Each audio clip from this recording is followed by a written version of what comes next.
What is one of the most common, easily fixed mistakes when planning for retirement? That's what this video is about, and at the end, I'll tell you exactly how to fix it.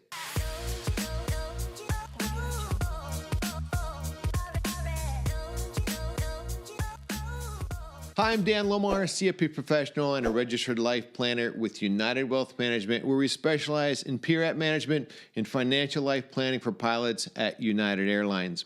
You know, one of the most common mistakes people make when planning for retirement is simply not knowing what their expenses are. I'm not talking about how much their vacation or new car will be 5 years from now.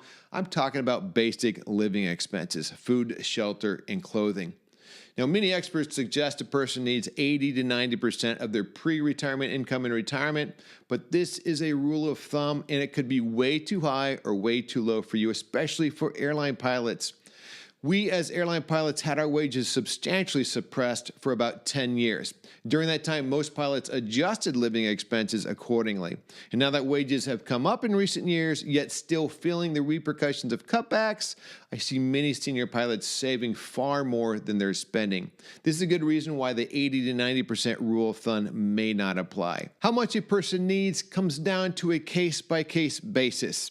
I get asked frequently, how much does a typical pilot need to retire? That answer is literally all over the board. The real question is, how much do you need? But here lies the challenge I see more often than not. Many individuals do not know. So far more important than having some guess is actually knowing. This means tracking expenses. I know expense tracking is not the most fun thing to do. I'm in the same camp. But it's much easier than it used to be. And I'm not talking about budgeting, simply tracking expenses, simply knowing where your money is going and at what rate. In airline pilot terms, expense tracking is the same as knowing your fuel flow. You've got to know how much is going out the back end to know whether you have enough in the tanks. Now, it does not have to be tracked down to the penny. I think the most important expenses to know are basic living expenses. Not only does it help you know how much you need, but it also allows you to dedicate your most reliable income sources towards your most important expenses. I used to call these expenses discretionary and non-discretionary spending, but the term I like better is permanent and non-permanent expenses, which means the important expenses to track are the ones that you plan on having throughout the retirement period. Cable TV, a gym membership, or dining out may be considered discretionary expenses to some, but if you do not plan on giving them up, include them in permanent living expenses. So how do we fix this and how do we do it? How do we make it easy and reliable?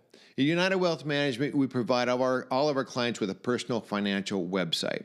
This website can link all of your accounts and track all of your expenses for you. It takes a few minutes to set up different spending categories, but once a spending category is associated with a particular vendor, it will remember it from there on out, making the tracking of expenses automatic and easy. Other sites that will do this are Mint.com and Quicken. Let me know in the comments below what software you use for expense tracking. So that's it. Do not make this mistake and know your basic living expenses. I'll have a link to our spending categories in the notes below. And if you found this video helpful, go ahead and give me a like and hit the subscribe button and the bell icon so you know when the next video comes out. I'm Dan Lomar, a CFP professional and a registered life planner with United Wealth Management, where we specialize in PRAT management and financial life planning for pilots at United Airlines. And if you're a United pilot and you want to contact me directly, I'll be glad to listen to what's on your mind. Dan at UnitedWealthManagement.com. Until next time, fly safe and stay the course.